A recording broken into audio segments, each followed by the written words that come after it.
Hi viewers, welcome back to our YouTube channel RS creations. ಮೊದಲನೇದಾಗಿ ನಾನಿಲ್ಲಿ ತೊಗರಿಬೇಳೆಯನ್ನು ತೊಳೆದಿಟ್ಕೊಂಡು ಕುಕ್ಕರ್ಗೆ ಹಾಕ್ಕೋತಾ ಇದ್ದೀನಿ. ನಂತರ ಹಸಿ ಅವರೆಕಾಳು ಇತ್ತು ಅಂದರೆ ಹಾಕ್ಕೊಳ್ಳಿ, ಆಪ್ಷನಲ್ಲು. ನಂತರ ನಾನು ಇದಕ್ಕೆ ತರಕಾರಿ ಹೆಚ್ಚಿಟ್ಕೊಂಡಿದ್ದೆ, ಹೀರೆಕಾಯಿ ಮತ್ತು ಮೂಲಂಗಿ, ನವಿಲುಕೋಸು. ನಿಮ್ಮಲ್ಲಿ ನಿಮ್ಗೆ ಯಾವ್ದು ಇಷ್ಟ ಅಂತ ತರಕಾರಿ ಇದ್ದರೆ ಅದನ್ನು ನೀವು ಹಾಕ್ಕೋಬೋದು. ನಂತರ ಇದನ್ನೆಲ್ಲ ಒಂದ್ಸರಿ ವಾಶ್ ಮಾಡಿಕೊಂಡು ಈಗ ನಾನು ಕುಕ್ಕರ್ಗೆ ಹಾಕ್ಕೋತಾ ಇದ್ದೀನಿ. ನಂತರ ಅದಕ್ಕೆ ಒಂದು ಸ್ವಲ್ಪ ಅರಿಶಿನ, ನಂತರ ಉಪ್ಪು, ನಂತರ ಅದಕ್ಕೆ ಟೊಮೊಟೊ, ಒಂದೆರಡು ಟೊಮೊಟೊ ಹಾಕ್ಕೊಂಡು ನಾನೀಗ ಕುಕ್ಕರ್ ಮುಚ್ಚಳವನ್ನು ಹಾಕ್ಬಿಟ್ಟು ಮತ್ತು ಇನ್ನೂ ಸ್ವಲ್ಪ ನೀರು ಹಾಕ್ಕೊಂಡೆ.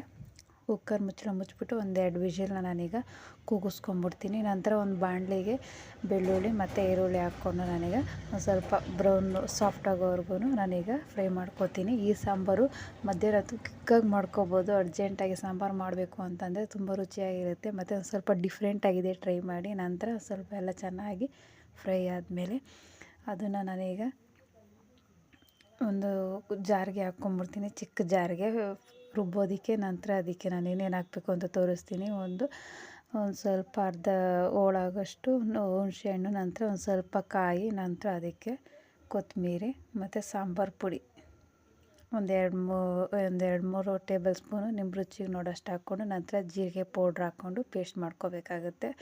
ಈ ಒಂದು ಕನ್ಸಿಸ್ಟೆನ್ಸಿಗೆ ಪೇಸ್ಟ್ ಮಾಡಿಕೊಂಡು ನಂತರ ಅದೇ ಬಾಣಲೆಗೇ ಎಣ್ಣೆ ಇತ್ತಲ್ಲ, ಅದಕ್ಕೇ ಒಂದು ಸ್ವಲ್ಪ ಸಾಸಿವೆ ಚೆನ್ನಾಗಿ ಸಿಡ್ಲಿತು ಅಂದಾಗ ಕರಿಬೇವು ಹಾಕ್ಕೊಂಡು, ನಂತರ ಅದಕ್ಕೆ ಸಾಂಬಾರು ಏನಿತ್ತಲ್ಲ, ಕೂಗಿತ್ತಲ್ಲ, ಅದಕ್ಕೆ ನಾನೀಗ ಹಾಕ್ಕೊಂಬಿಡ್ತಾಯಿದ್ದೀನಿ.